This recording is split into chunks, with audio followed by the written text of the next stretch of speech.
and welcome back. You are listening to O Draft Podcast, and I am Maggie Ann Martin, the author of two young adult novels, To Be Honest and The Big F. Now, if you are new to tuning into the podcast, this is episode 4 of my journey to write a book in 45 days, which I know sounds wild, but trust me, there's a method to my madness. And if you have started from episode 1, you're getting a little glimpse behind the scene at what that method is. So today I'm really excited to talk about timelines, goals, and setting deadlines to make sure that you're meeting that 45-day goal.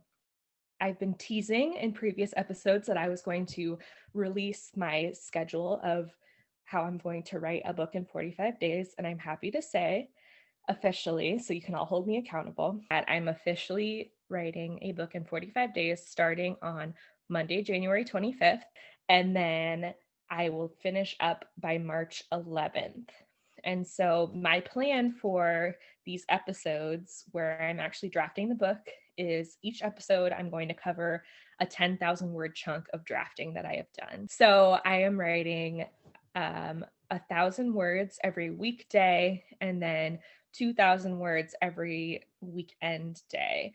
If you see any movement back here, that's just my dog. I give this disclaimer every time for people watching on YouTube, but she's a Chihuahua and she loves to burrow. So if you see any movement back here, that is my Chihuahua Millie.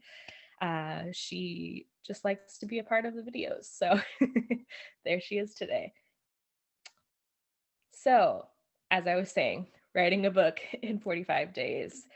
Um, Obviously, a really important part of this process is figuring out how to set your goals. We've done in our first episode, we did character development. We have worked through setting development.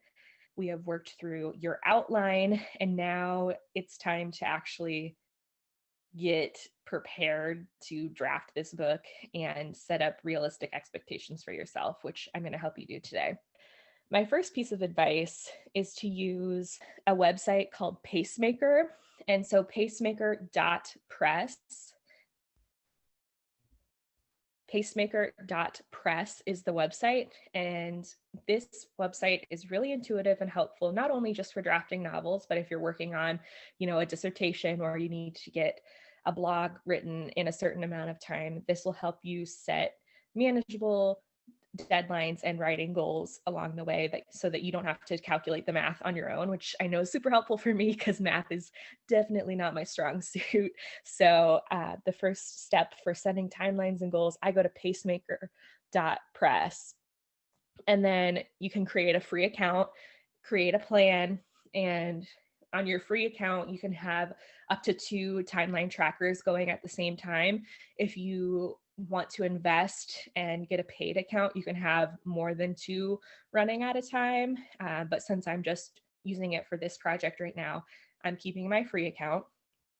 Like I mentioned earlier, I have picked my start and end date. So my start date is January 25th and my end date is March 11th for a 45-day total. So once you hit that create a plan button, you can select what time frame you want to do it within. And then you can choose how many words you want as your start goal. So I put 60,000 words because for a young adult novel, that's at least kind of the baseline that you want to try and hit. They can be anywhere from 60,000 to 80,000, but I at least want to, in this first draft, hit 60,000 because I tend to draft shorter and then go back in and revise and add more. So I at least want to hit that 60,000 goal. And then one of the cool things about being on Pacemaker is you can choose if you want to keep your pace steady, if you want to randomize how much you're writing on certain days. You can really customize what your pace is going to be. So for me, I chose a steady pace, but I selected the do more button for the weekends because I know I will have a lot more time to dedicate to writing on the weekends. Because another fun fact about me, I also work a full-time 40-hour-a-week job. And so writing is not my full-time job. And so I have to be really, really disciplined in my goal setting and timelines that I set, because I obviously don't have all the time in the world during the week to just dedicate to writing a book. And so, again, this really, really helps me stay on track, stay motivated, and stay focused on that aspect. So again, I clicked that do more button for weekends. Also, you can select if you want your plan to adjust based on the word count or work that you put in each day. But I chose that I want to keep my plan the same, and I want to track against how I'm doing it against my original goals. So for me, it always encourages me more if I can see that I am exceeding the goals that I've set for myself. It encourages me to keep exceeding versus if it adjusts accordingly. I don't know. I feel like I am motivated by seeing if I'm doing better than I anticipated I would be doing. And then I also chose to put a cumulative word count in at the end of each day. So either you can put in your cumulative word count, or you can put in how many words you wrote in that day. And since I'm tracking for a novel and I want it to reach a certain word count, I'm going to put that cumulative number in. But if you were really interested in, hey, I actually wrote like 2,000 words today, but I deleted 500 of them because it didn't quite fit, you could put that 2,000 in, even though that's not like what the total word count of your novel is at the time. So if you're more interested in how many words you're actually writing versus how long your piece is, you can track that way. And then I hit save plan, and then you'll see that it's going to pop up this like really nice graph that shows you over time, like how long it's going to take you to write that certain amount of words, how much you should be reaching on each day for each plot point that you can see. And you can always go back in and adjust. This isn't, concrete or set in stone. So if you change your mind on how you want to set your goals, or if you have something that comes up on a day that you need to completely block out writing, you can remove your writing goal for that day and it will add it into the rest of the days, those missing words. And so I highly, highly, highly recommend this tool, pacemaker.press. It is a lifesaver, and it is absolutely what I use and completely recommend, because you can do this on your own. You can plot out how long it's going to take you on your own, but I think it's so nice that it's a free program and it saves you a ton of time, and it's really intuitive, and I can't speak highly enough for this tool. So now you've got your pacemaker set up and you know how many words you want to write in a day. The way that mine shook out, I have a goal of 1,035 words on the weekdays and 2,069 words on the weekends to write to reach that 60,045 days. And so, like I mentioned before, my full-time job isn't writing. And so I have a 40-hour-a-week job that I also need to account for in my schedule. And so I really have to be disciplined during this time to make sure that A, I'm still rocking it at my day job because I take that very seriously and I love my job, and B, because I don't have all the unlimited time during the day to really languish in my drafts and really brainstorm and think. So that's why I've done all this preparation in the beginning with, outlining and character development and setting development, so that when I actually get to drafting, I'm ready to go and I'm ready to crank out those words every single day. I know I promise each time that I have resources that you all will be able to download.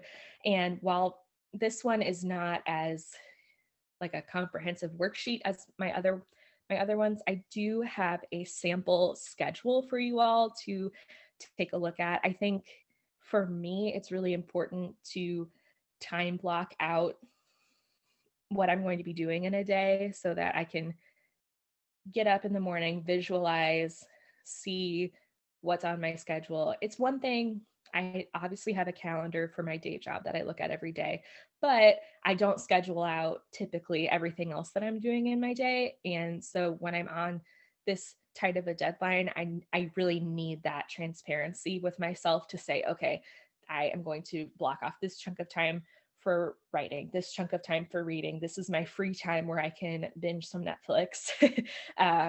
this is when I'm doing dinner prep and when I'm walking the dog. And so if you go to my resources, which you can find on my website, so you'll need to go to maggieannmartin.com/o draft pod, and that's Ann without an E. And once you're there, there's a sign up box for my newsletter.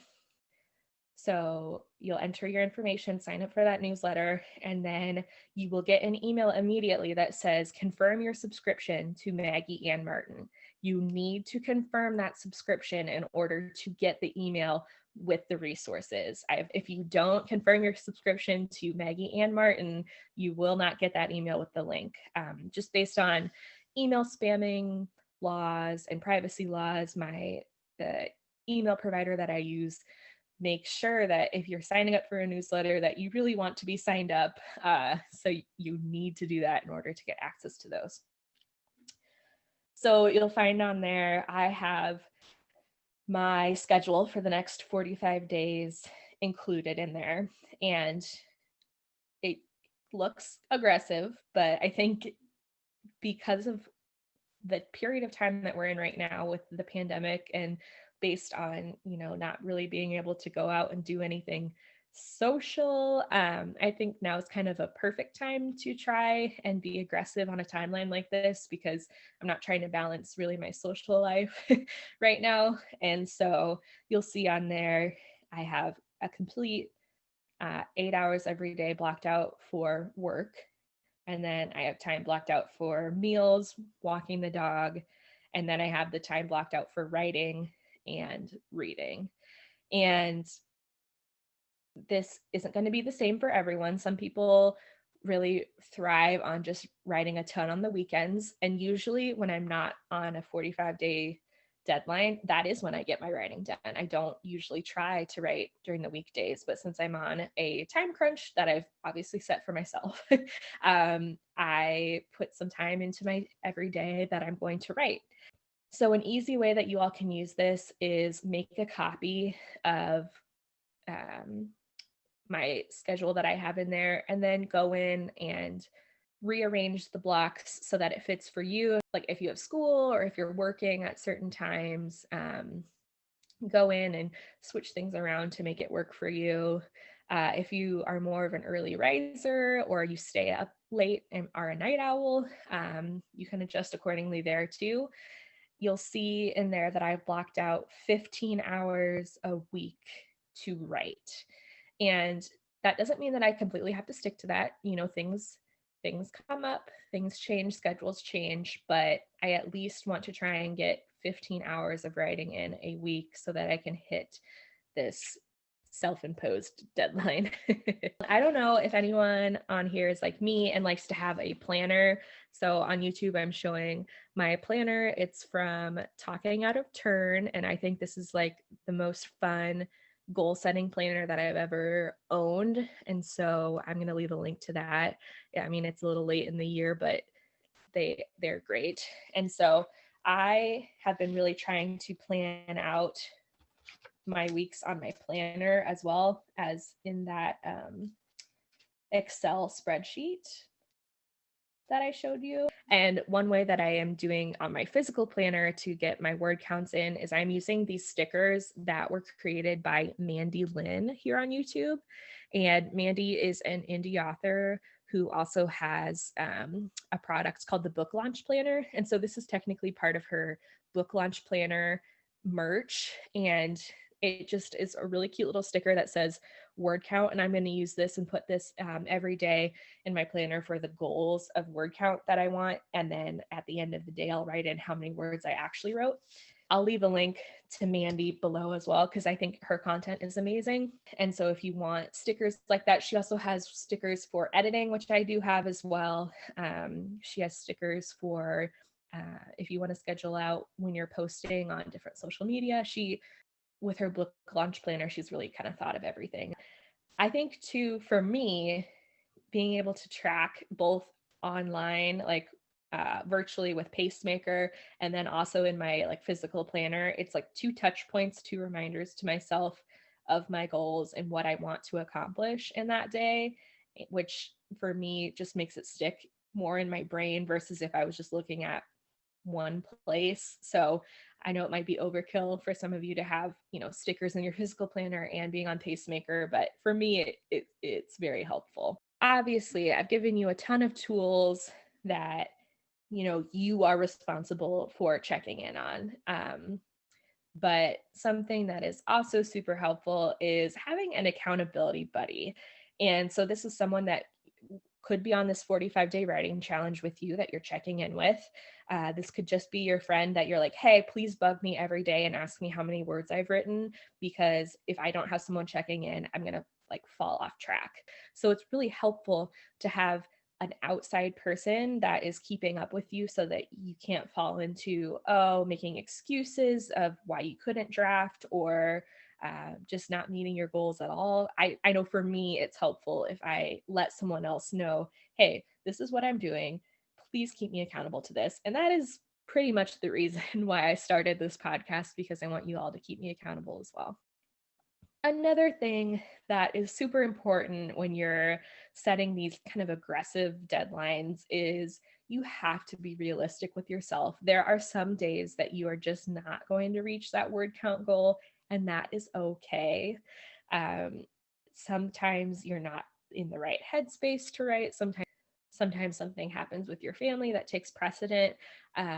Sometimes you have to, for me, if you're working your day job and you are just completely drained from what you've worked on during the day and you just can't bring yourself to get the words out, that is totally fine. Just know that that's going to happen and figure out, okay, what is my plan if I miss a writing day? Or what is my plan if I don't hit my writing goal for a day? How am I going to make up for it later down the road? Am I going to write more on the weekends? Am I going to swap out one of my free time spaces that I have on my calendar for more writing time? Just know that it will happen. You will get off track, and that's okay as long as you have your plan to get you back on track. Another tip that if you've listened to any interviews or read any interviews with me that I bring up is that I like having Reese's peanut butter cup minis close by. So if I say, hey, if I can get 500 words written in the next hour, I can eat a Reese's peanut butter cup mini or something like that, which is kind of dumb, but also keeps me motivated. I'm rewarding myself with a little snack to keep me going. So if that's helpful to you, figure out different ways that you can reward yourself. I know some people do if I can write for the next hour, I can take a 5-minute break and look at Instagram and then come back, or look at TikTok and come back. And so maybe that's your motivation. Totally, totally up to you what it is. For me, it's usually chocolate and peanut butter. Well, those are really my tips for staying on track and having good time management and expectations set ahead of time. I hope that this was helpful to you. If you'd like to download my sample schedule, you can go to my website, maggieannmartin.com/odraftpod, and subscribe to my newsletter. And once you subscribe, you'll get an email with the link to download that resource. And as a reminder, all of my resources for my past episodes live on there as well. So we have a character development guide on there, a setting development guide, and an outline guide. And those are going to be my big resources that I reference back to when I'm actually drafting the book in the next 45 days. So it'll be helpful, at least for you to take a look at those so you can kind of understand what I'm talking about when I'm kind of doing my, I'm calling it podcast diary during each 10,000 word chunk that I write. So the next episode that you hear from me will be after I've written the first 10,000 words of my draft. So it probably will not come out as quickly as these first ones have, but I will be doing behind the scenes content over on my Instagram and on my Twitter. So I am at MaggersAnn on both of those platforms if you'd like to follow along. And I hope that there are a few of you that are going to join me on this journey. You don't need to start on Monday the 25th if that's really quick, but let me know on Twitter, on Instagram, in the comments here on YouTube if you are going to take the challenge and try and write a book in 45 days, because I would love to be your accountability buddy if you guys will be mine too. So thank you so much for listening. The next time I talk to you, I will be 10,000 words deep into a new draft, which is so exciting. I love the prospect of starting something new and having something new to return to every day. So you'll hear that excitement in my next episode. Thank you for listening to O Draft podcast with Maggie and Martin, and I will see you next time. Goodbye.